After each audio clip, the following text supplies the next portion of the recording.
Welcome to Sustainabuzz, a PSRC podcast where we demystify sustainability reporting, the myths surrounding it, share real experiences of companies, firms, and businesses on how they do reporting, and of course, we'd like to point to creating value as a way forward for companies as they do reporting.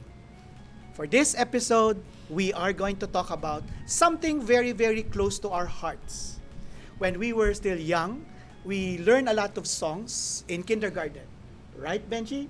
One of those songs that I can recall is the song, Rain, Rain, Go Away, Come Again Another Day. Little Johnny wants to play. But little Johnny grows up and he goes into business. The rain still keeps coming, but this time, not intermittently, but somehow some of the rains come in torrents, some of them stops. And how would Johnny now try to handle and understand the implication and impact of these rains to his daily life and for us here in business as well? In the latest German Watch study, 2024, the Philippines is ranked number 7 in terms of climate risk vulnerability, according to their climate risk index. The Philippines, since 1995, has maintained this rank, although other countries have actually fallen in and out of that ranking. This makes climate vulnerability a main threat to the Philippines as an archipelago. And today, we will be discussing the myths around climate first approach and how companies would actually be reporting climate related risks, opportunities, strategies, and even metrics and tools. Well, thanks Doc Arnel for that comprehensive introduction and also for reminding us of our childhood days. Actually, when I was younger, I like typhoons because those were the days that we did not have classes. But today, I'm sure it's a different story because of the, I guess, damages and economic impact these severe climate events create. So it's nice to be back in this podcast, Doc Arnel. I think when was the last time? I think it's November. And since then, I think the sustainability reporting landscape in the Philippines has shifted. I think if I recall, towards New Year's Eve, we saw the release of Memorandum Circular 16, Series of 2005, which I think now mandates adoption of Philippine financial reporting standards on sustainability, which are aligned with IFRS S1 and S2.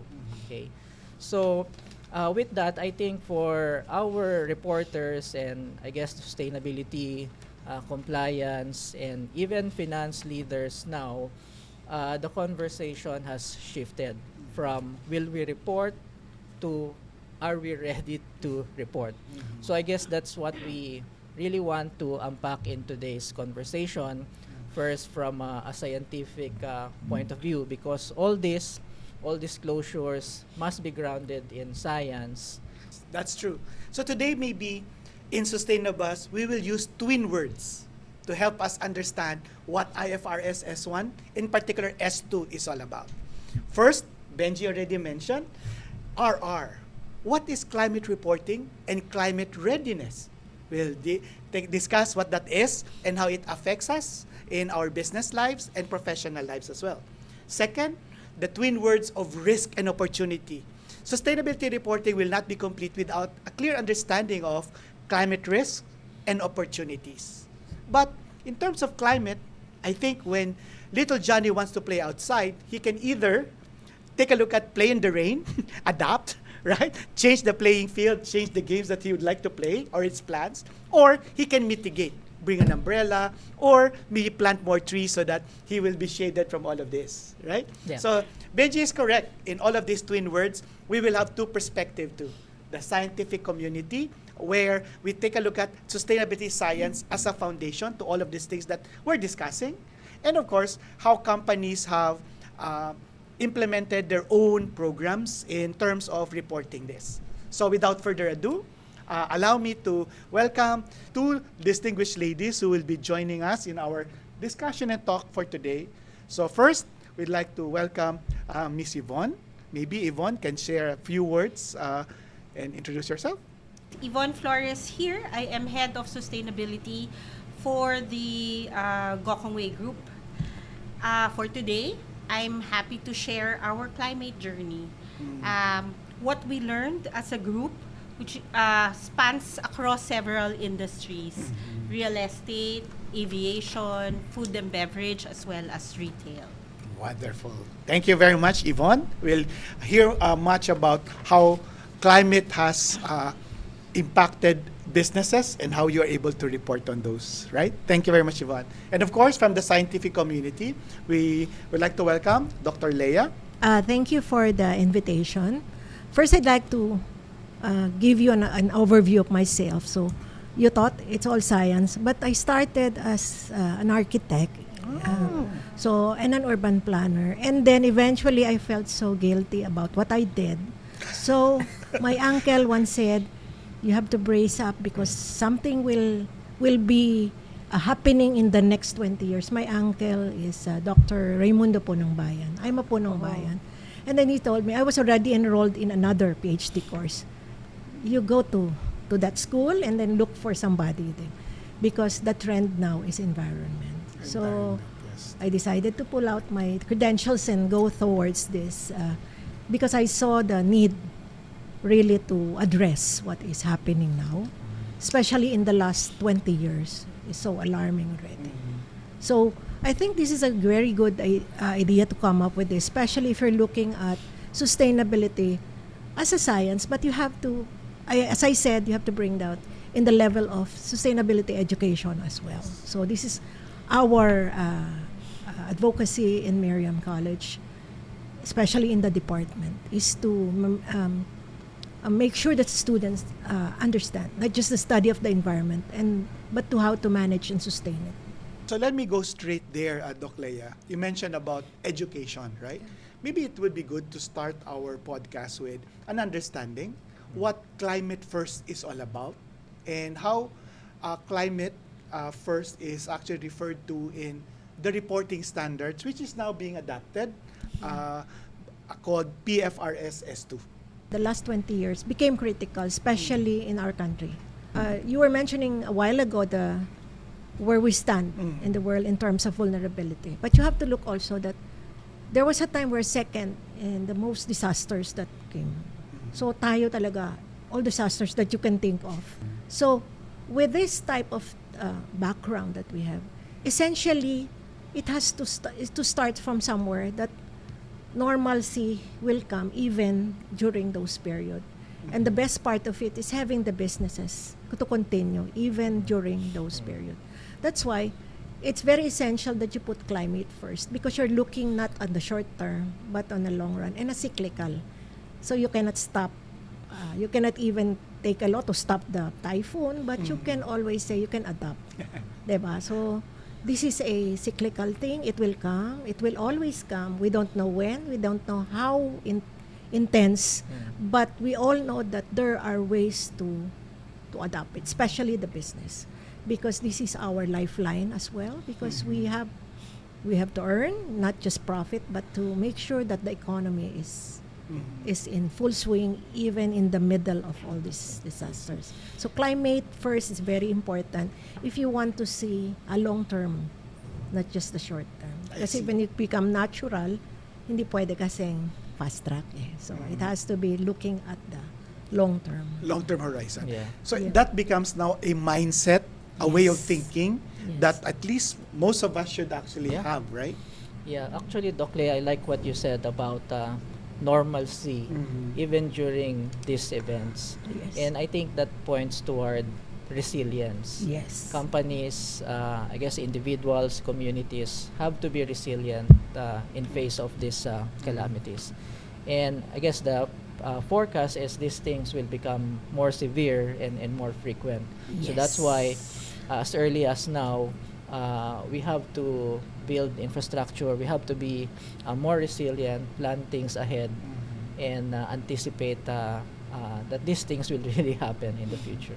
So the infrastructure doesn't only mean the physical. Yeah. There Okay. is the economic infrastructure, there is the social infrastructure, I see. environmental infrastructure. So it goes around the whole context see. of environment. Yeah. Thank you for clarifying that, because I think that's one of the things that businesses should understand so that they can be ready to report. Yes. Right? That infrastructure is not what we got used to, the roads, the bridges, Correct. but it includes all of these things, right?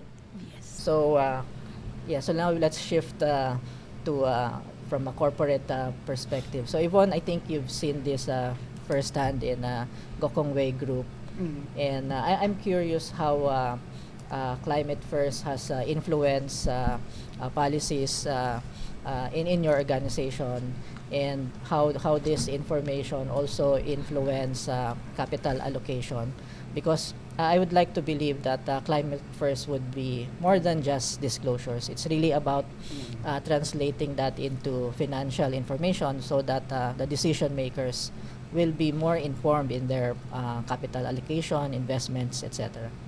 So I think first is I wanted to emphasize that it's a group journey. Okay. That climate first, when we talk about climate first approach, it's actually a journey.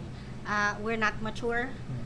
We just started our climate journey, and we started with enabling our senior leaders. So it's about enabling them, and then the subsidiaries also took care of their leaders down the line, up to the ground level, right? So we started that journey with understanding what is this climate approach, and that start made us also familiar with what IFRS S2 is looking at. To me, in the least, it's really sharpening what climate approach is, right? S2 will help you think about governance, strategy, risk management, metrics, and targets. And once you do that, you get everyone to think of climate also that way. Okay. Key learning in that part of learning together, no. So what we did was we worked with experts early on when IFRS was released. What I do for the Gokongwei Group is enable senior management to understand what's coming. Yeah. Since IFRS was released in 2024, June, by November, I get everybody to understand what is this, Yeah. right? So doing that made them realize that we're actually not starting from scratch. Yeah. This thing It's been on there. climate approach is not new. When Robinson's Land, which is a real estate, makes buildings, office buildings,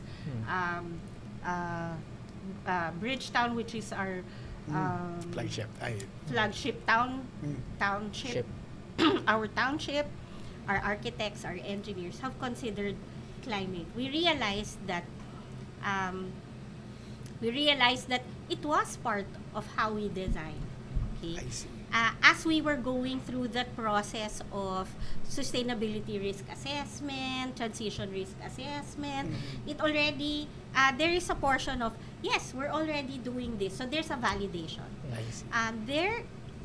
It also brought about, what are the gaps? Parang, it was about, hindi natin naisip to. I see. Right? So, we didn't think about this. Perhaps we should start thinking about this, etc. So, it's not perfect. So, it validates, it brought out gaps.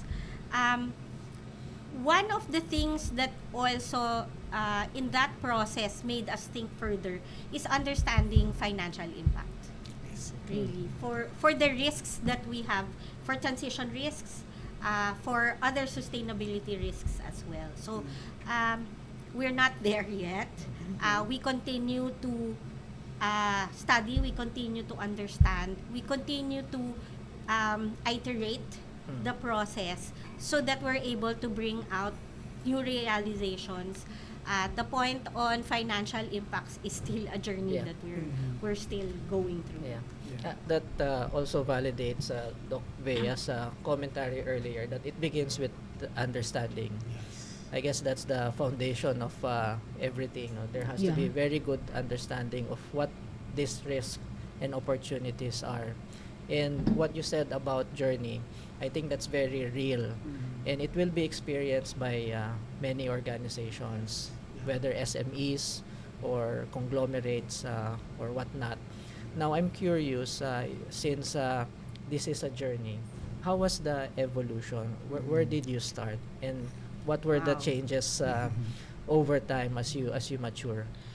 How did we start? Very simple, because in the beginning, this is like 10 years ago, when sustainability was, getting to be a focus, right? What helped us was 10 years ago, Mr. Lance Gokongwei took Yeah. over from Mr. James, Mm. right? And in his very first town hall meeting, he said that sustainability was a strategic enabler. 10 years for ago. 10 years 10 Wow. years Wow. ago. 8 years ago. 2018. 2018. Binawasan mo pa. Binawasan ko 2 years. N minus 2. So, when we did strategic planning, there were 4 enablers. So, one of them was sustainability. That also meant that when they do what we call objectives, our goals, OJSM, that's our strategic plan. Sustainability targets were part of the non-financial targets. Eventually, right? Okay, so seeding that. But how did we get there, right? There's a lot of it that was about enabling. We started first with one company, which is URC.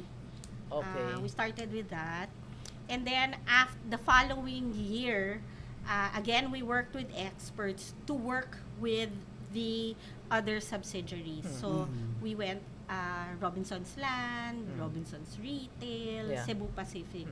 I think when we started the journey in 2018, by 2020, everyone was already had already published their first sustainability report, including the parent company.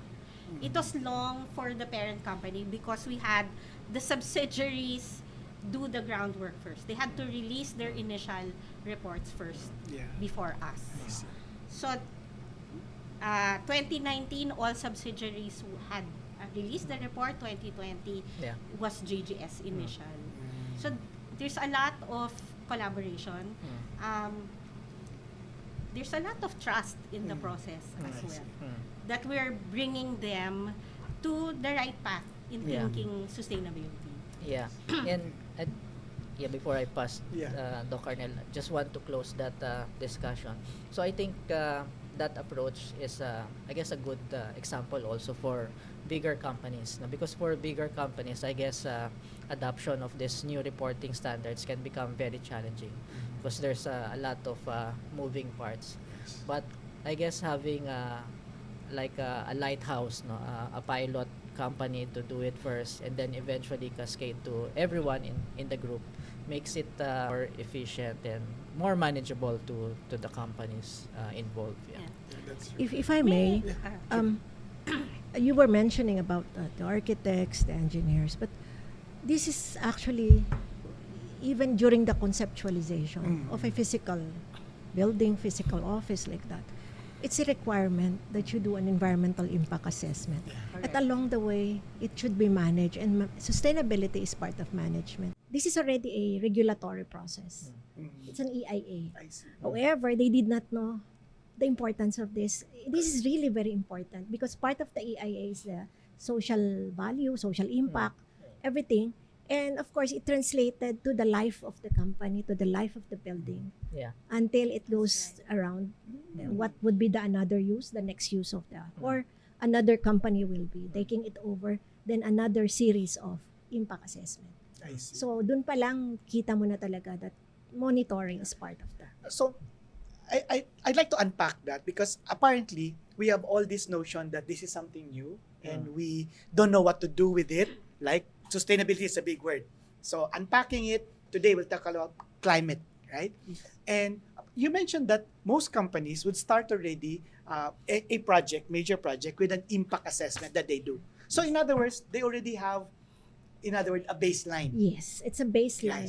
Yes. Okay. But because these are very technical, Mhm.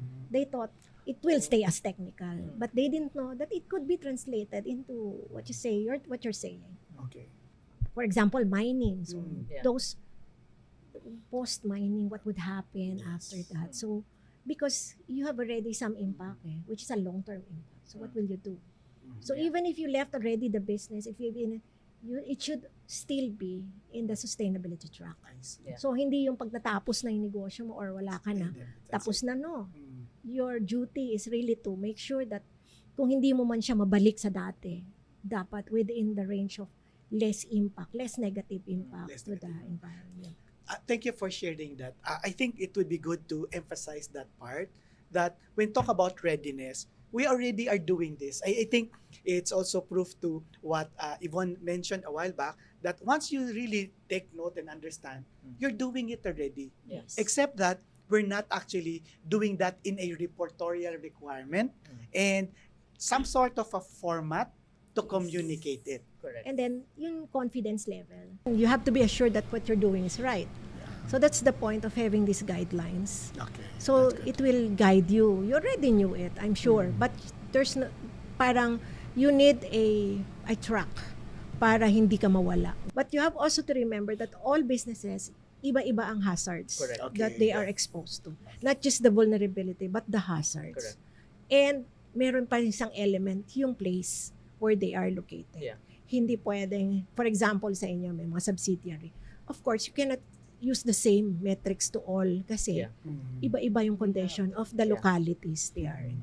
Yeah, I think Doc Leah is already touching on climate risk assessment Yeah. and climate scenario analysis, which I think are important tools under Yeah. PFRS S2. Yes. And I think what we're discussing, these are the kind of information that investors would like to read and see in the reports. Mhm. So it's really not just about the metrics, but it's about the company's processes.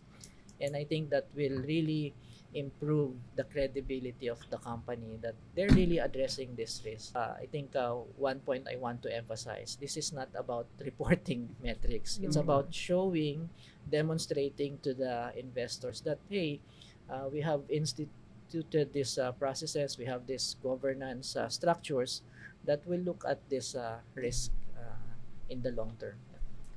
Yeah. So maybe Yvonne, you can share with us how you started now making this technical report or technical consideration part of how you tell the story of how the Gokongwei Group, JG Summit, would actually create value and handle the risks and opportunities. In particular, perhaps on climate-related risk and opportunities. Of the subsidiaries, let me use Cebu Pacific Yes. as an example. So, I take that case because in 2024 or 2023, I think, Cebu Pacific, we took this exercise of understanding physical risks. Physical risk. Physical risk, climate scenario analysis, particularly of NAIA. Because remember, most of the flights come from Right. NAIA, right? So, it made the team think, okay, let's just say Typhoon Haiyan happens in Metro Manila, and how ready are they to face that scenario? So that way they're able to understand, hindi natin naisip to or ito pala, it's good because we're ready, etc., etc. Or even thinking, where's our backup if NAIA will prove to be a place where they cannot fly yet, Yeah. where is backup, right? So that was a good exercise to have for them to think about. For transition risks, because Cebu Pacific has commitments for CORSIA. So they take this very, very seriously, right?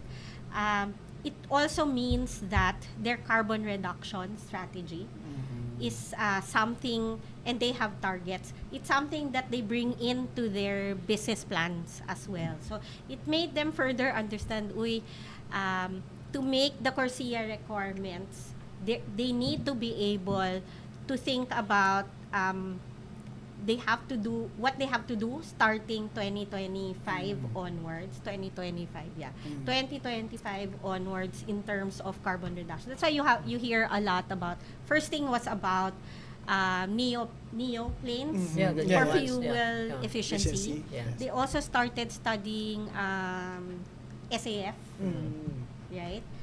And there's more. They're looking Carbon at projects. carbon projects. So this exercise is something that really they look at as part of their strategy. Yeah. Diba? Remember, they're a low-cost airline, and they think, if you think about carbon projects, etc., it adds to the cost. How do you then do that if you're a low-cost company? That's a good point. But of course, the GG Summit Group has a lot of resources. So maybe Doc Leah, for our audience who may not have a lot of resources, so how would you now suggest some ways that companies can do this technical report on climate adaptation, mitigation, risk and opportunity analysis without being overwhelmed by a lot of these scenarios that they will have to paint? Of course, the first thing is that you have to be educated. Okay. Not necessarily formally. If you don't have a PCO, Pollution Control Officer, you can have the Sustainability Officer to attend all these things. And it's very easy to understand as long as you could be able to, syempre naman, most of these are all case studies that are really in the Philippine scenario. So, mas mabilis maintindihan. And then, of course, educating our young people, especially those in the young workforce. Kasi nandun ang ating backbone. You have also to be careful to choose which one is really, of course, the more credible one. And of course, hindi naman yung fake news, but the point is, if you really know your company, you know, especially if you have people who are very efficient, and the best way is to make them understand the science part of it without sounding like science. Okay. How do you do that? How do you? I was about to ask that. Kasi like, for example, we're not scientists here. So, as a scientist, how would you explain that in layman's term? Like, adaptation? Mitigation. Climate mitigation? These are big buzzwords. Sometimes, we're gonna get confused and sometimes we get scared, overwhelmed. So, maybe in layman's term, how would you now advise companies to do this meaningfully? Okay. Just to cite an example, in 2016, I delivered a talk in the International Forum for Tropical Architecture in Florida. Okay. So, when I delivered it, I showed some pictures of us kasi I came from UST before and I used to teach there. So, of all these years, kung nag-UST ka, hindi kumpleto buhay mo pag hindi mo nakita yung baha at lumubog ka doon. For many times, I've seen that. So, one of the pictures I showed them was one of the priests riding the what you call that? The Bangka? hindi bangka yung jet ski. Jet ski? Yeah, in the baha. So, Wow. doon sa baha. And then, yes. May water And one of the sports pala. picture, yung tatay, kasi dala yung anak niya sa baha, and they're all smiling. Oh, resilience. Okay, so they concluded during the session that it's not really the physical context of how you adapt. It's actually the people. The strength is on the people. So you have to tell them that ito ay hindi para sa iba. It's for you and for your family, for the future. Kapag they own that, it's easy for them to understand. We experience that also. Kahit na sabihin natin zero formal education, when you empower them to let them know that you have a part, it's easy for them to understand. Hindi mo naman kailangan na i-translate sa Tagalog lahat But let them see how it happens. For example, baha, paano ba siya? And I'm glad there are already metrics dun sa around the area nila. How many feet, ganun, di ba? So, you don't have to tell them. Pag nakita na nila, of course, visual. That's Visual. one. Red, And alert then, na. yung IEC sa mga local government. So, nung una kasi, they were saying, before kasi puro brochure natin English. So, we said, during one of those projects, we said, why don't we do it in the Tagalog? Pictures, visuals. It's easy to understand. Diagrams. Not talking too much. It's really more of letting them be part of the whole process. Mas mabilis. Kasi pagkasama ka sa equation, you will own it. So, resiliency, even the way we understand even the smaller companies or bigger companies, you don't have to have a big workforce. Just let them know, may risk kayo eh. So, Yeah. and yung level ng risk, dapat naintindihan nila. So, saan ka tatakbo, kailan ka mag-aak. So, if all your employees are very aware of where they are, especially, I remember there was instances, papapasukin mo kahit bumabagyo. But you have to remember there are other ways of running the company outside I see. the venue itself. Diba? Eh ngayon, natuto na tayo. Learning process talaga yung COVID eh.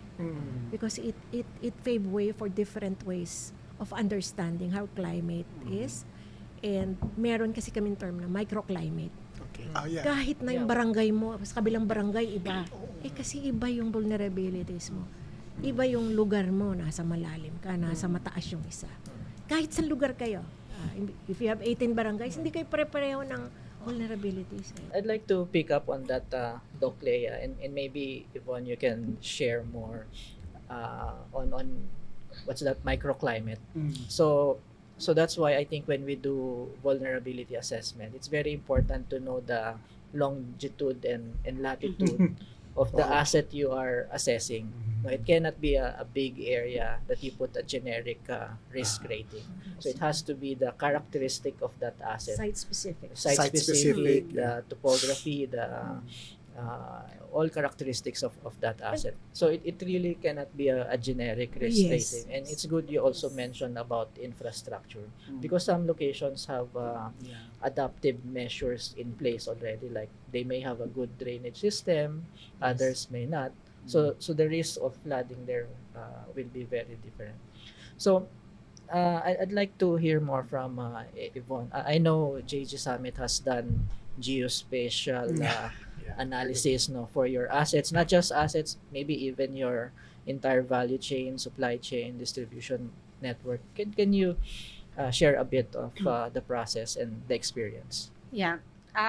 Specifically on locations, right? So what we did was to understand how far we've really looked at climate risk assessment, right? So I gave Cebu Pacific as an example. They studied NAIA.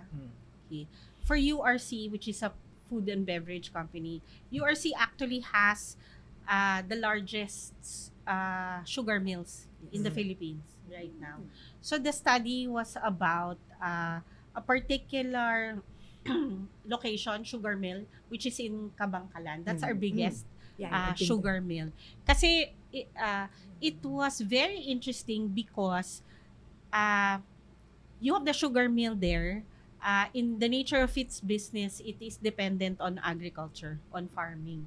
Diba? You won't be able to mill if there's no sugarcane yields, right?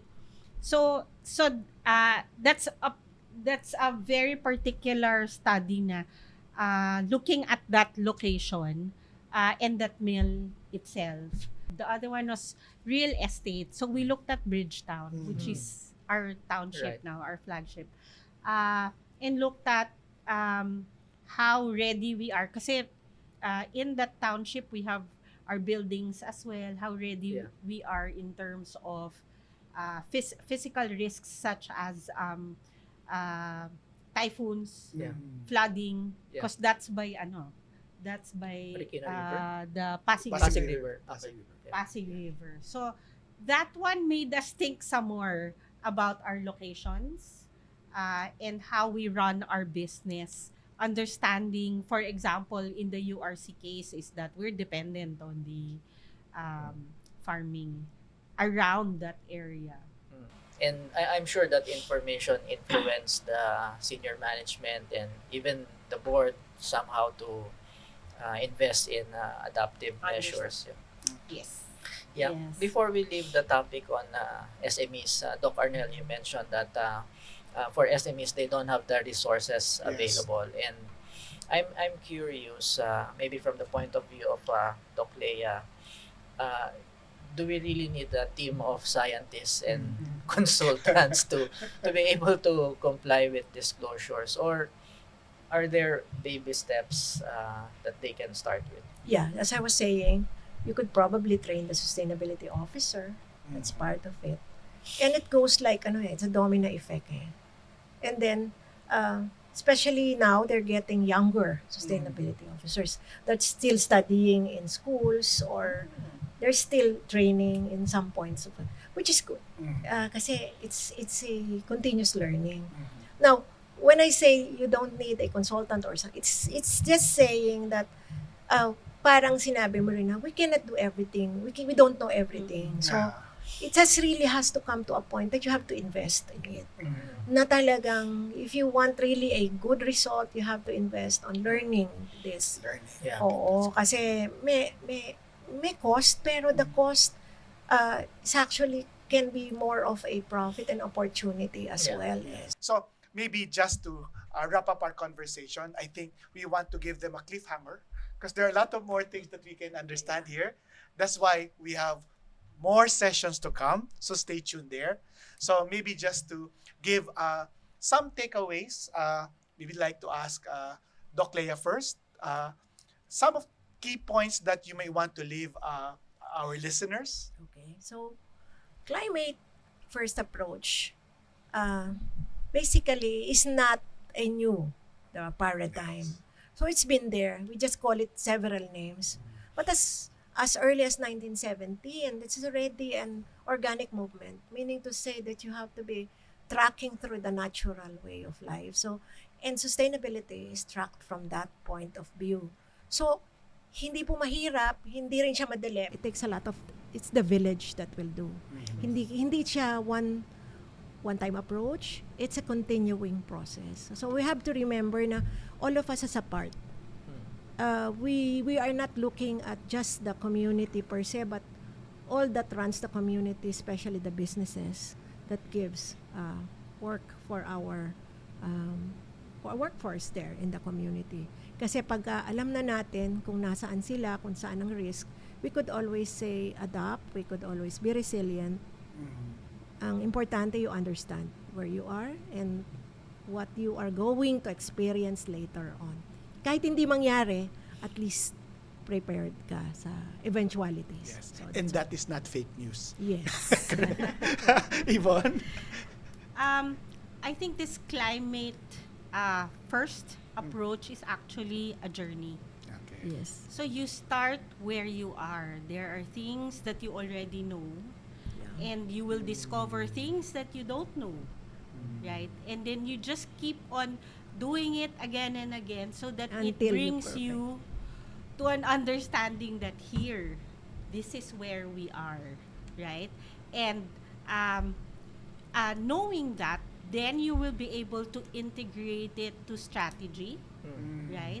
Or you integrate it to culture. How people approach, what are values like stewardship, right? And so on. So it's a good thing to get a handle of it all together. As what Doc Leah said, it takes a village. And if you do it all together, the output is something good for everyone. Nice. Agree. Thank you very much. Yeah, so Doc Arnel, again, this is such an eye-opening session for me. Very rich discussions from Yvonne and Doc Leah. Appreciate all your insights. But my key takeaway is progress is more important than perfection. Okay. So my encouragement is for all companies not to, look at this as another reporting burden, but an opportunity also to enhance risk management and inform better corporate strategies. And I guess whether you're a conglomerate or a small or medium-sized entity, the end goal is the same. We want to build resilient, transparent, and future-ready companies. Very good. Now, on that note, we started with the twin words that we said. I think when take a look at reporting readiness, we heard it right.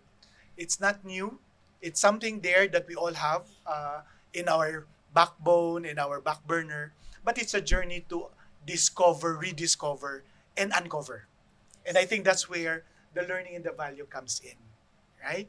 When you take a look at, for example, risk and opportunity, there's a twin word, right, that we always connect. Yes, there will be rains.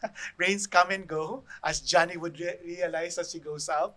But in each of these situations, there will always be certain things that we can do.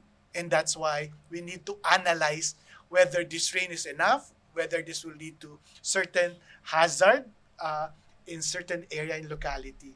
So when you take a look at risk and opportunity for climate-related things, scenario analysis, thinking along this line helps us. But it's not going to stop with that. And I think that's the message that we'd like to impart. Reporting, doing analysis, is not the end goal. The end goal is for us to do something about it. And I think we have heard it from JG Summit as an example, that they have done something along the line of mitigating and maybe adapting to this, so that at the end, we will have a better world. Not for us maybe, but for the next generation. Yes. Right? And I think that's what Sustainabuzz is all about.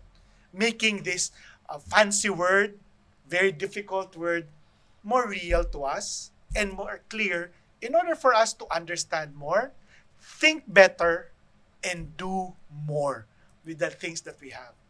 So on that note, I am Dr. Arnel Uy. I'm one of your hosts to Sustainabuzz. Stay tuned and do not forget, while Johnny plays out there, we can still enjoy the rain and understand how the rain can give us more for what we are expecting. So, guys, till next time, welcome back to Sustainabuzz, where the buzzword is sustainability. It's not just a word, it's not just a journey, but it is something that will make happen. Thank you very much.